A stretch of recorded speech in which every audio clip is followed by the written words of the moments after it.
Salam alaikum, bienvenue dans la deuxième vidéo concernant les groupes et les composantes, spécialement les composantes.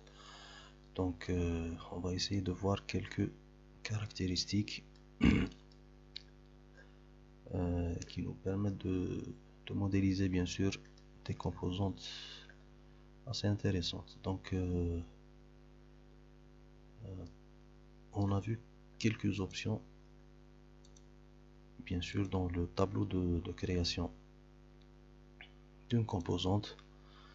Donc par exemple pour la création d'une ouverture, il suffit de sélectionner tout simplement ce cadre et de créer bien sûr une composante. On pourra la laisser comme telle.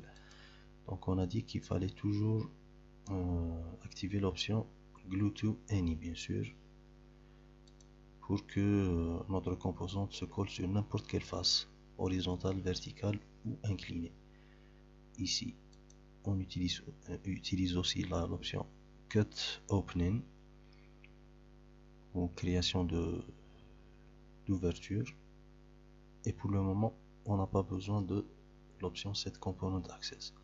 Donc on clique sur créer et bien sûr on a vu la dernière fois que n'importe quelle composante qu'on crée bien sûr dans un fichier se rajoute automatiquement à la bibliothèque de SketchUp.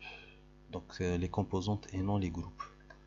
Donc on peut faire glisser maintenant cette composante et on voit bien sûr qu'elle crée une ouverture directement bien sûr sur le volume. Bien sûr il faudra remarquer que le volume bien sûr est évidé et on n'a pas une double épaisseur. Donc on va voir ici pour ce cas. On pourra aussi créer une fenêtre vite fait.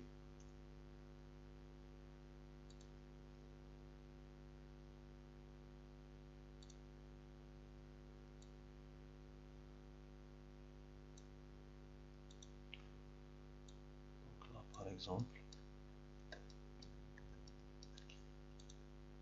et on pourra faire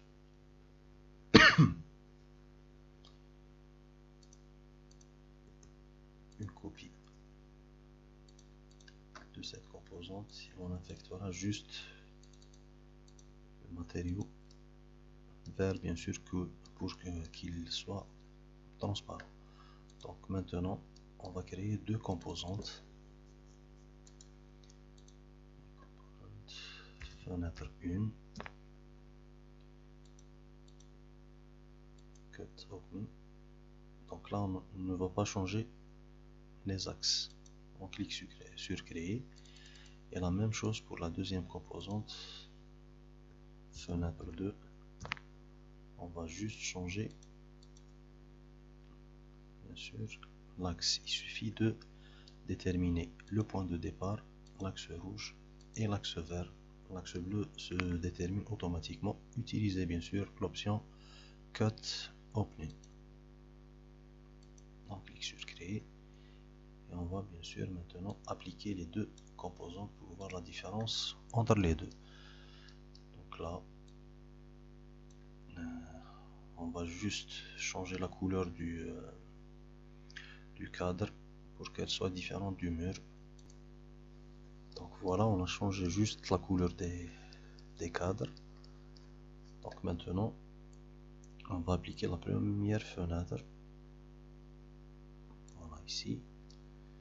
Donc on voit que bien sûr la fenêtre s'est appliquée, mais elle s'est appliquée bien sûr sur le bord intérieur, puisqu'ici bien sûr l'axe se trouve en bas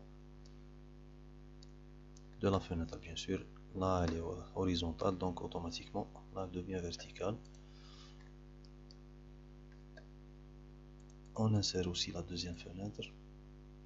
Bien sûr là si on veut qu'elle soit insérée à rebord, on va dire, donc de l'ouverture. Donc on va aussi créer pour la troisième variante, donc on va appliquer au départ.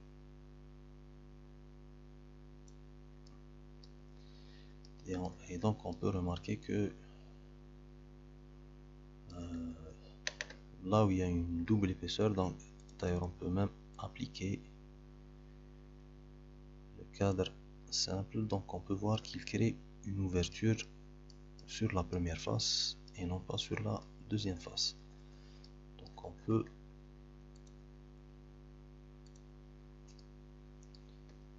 bien sûr essayer de créer un double cadre par exemple. Je vais essayer de le créer, on va revenir juste après. Donc voilà. Ici on a créé 3 variantes. Donc juste pour voir les différents résultats. Donc là,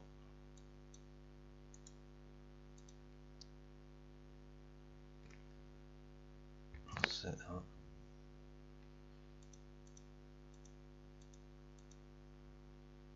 Donc là aussi il faudra changer l'axe.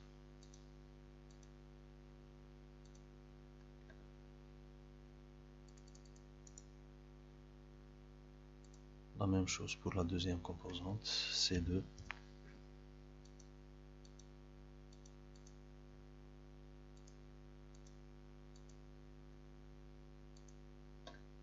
Et pour la troisième composante aussi.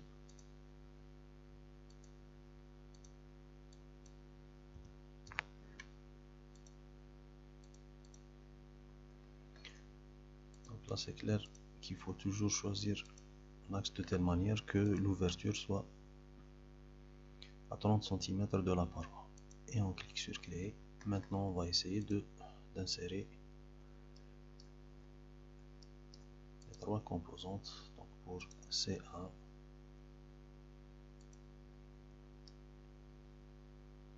voilà, donc il y a toujours un problème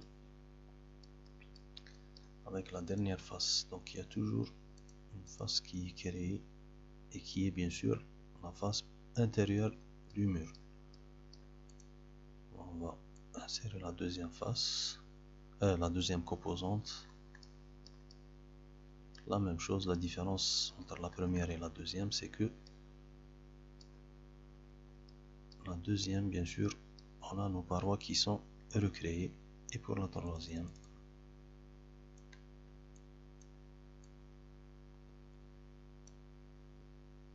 là aussi, bien sûr, on a notre ouverture qui est créée, bien sûr, mais il y a toujours un problème.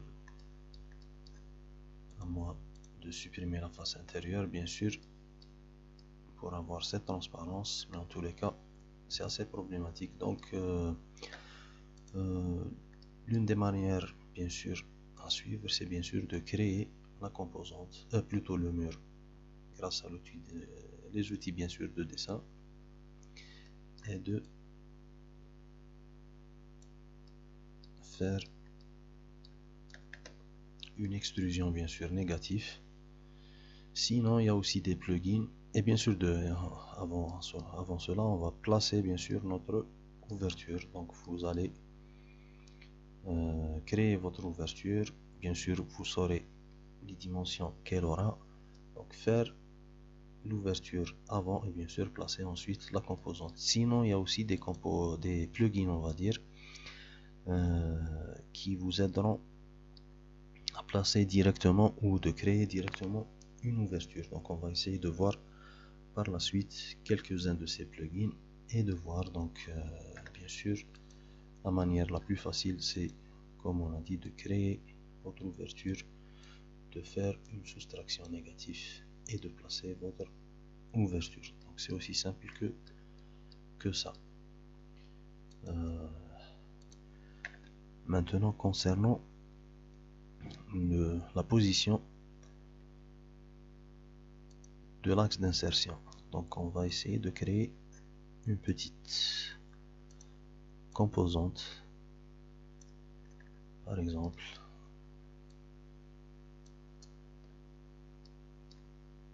On fait toujours une copie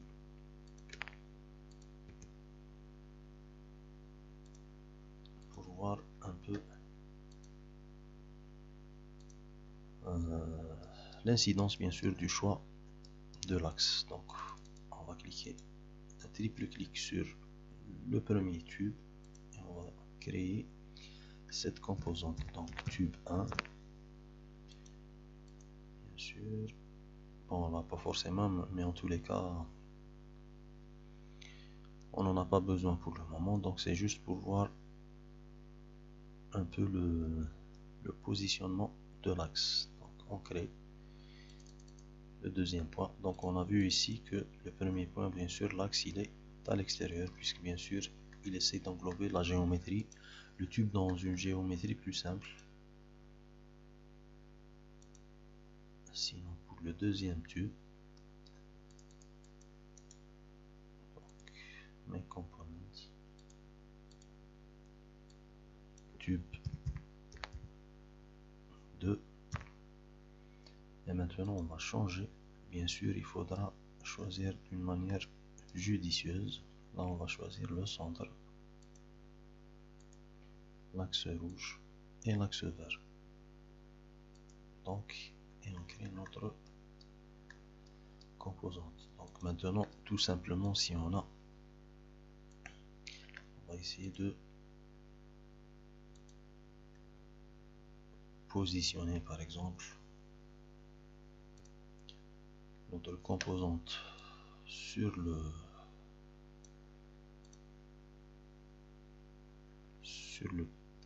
premier tube. Donc on peut voir, bon, il faudrait dessiner quelque chose, voilà, d'incliner plutôt, oui. Donc si on insère,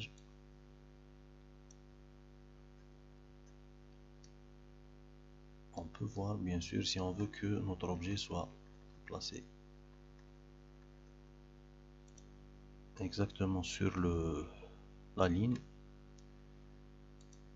donc ça sera assez problématique. Voilà, là aussi.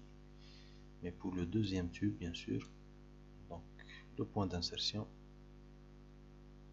est exactement au milieu ou au centre. Donc si on a aussi par exemple d'autres objets sur lesquels on va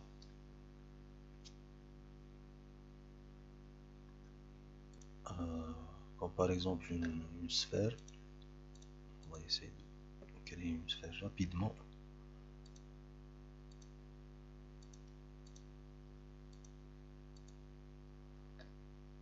Voilà, donc là par exemple,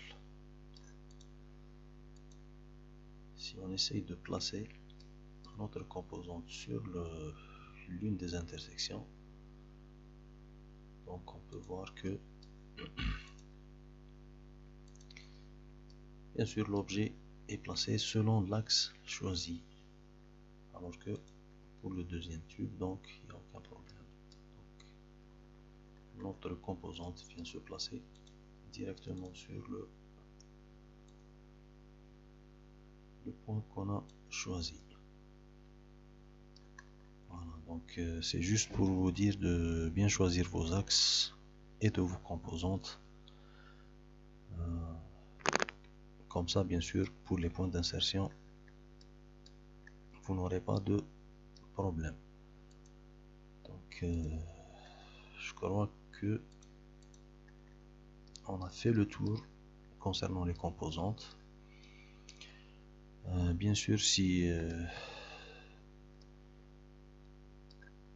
on a besoin de faire une autre vidéo, on va la faire, sinon on passera à autre chose de plus utile, bien sûr, concernant le logiciel SketchUp. Donc j'espère que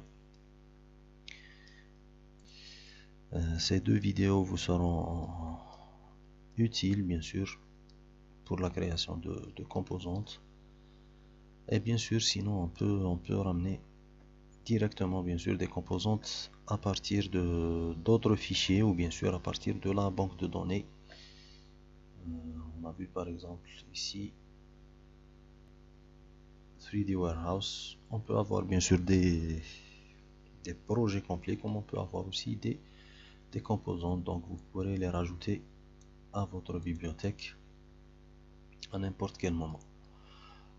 Merci de votre attention et j'espère à une prochaine vidéo. Salam alaikum.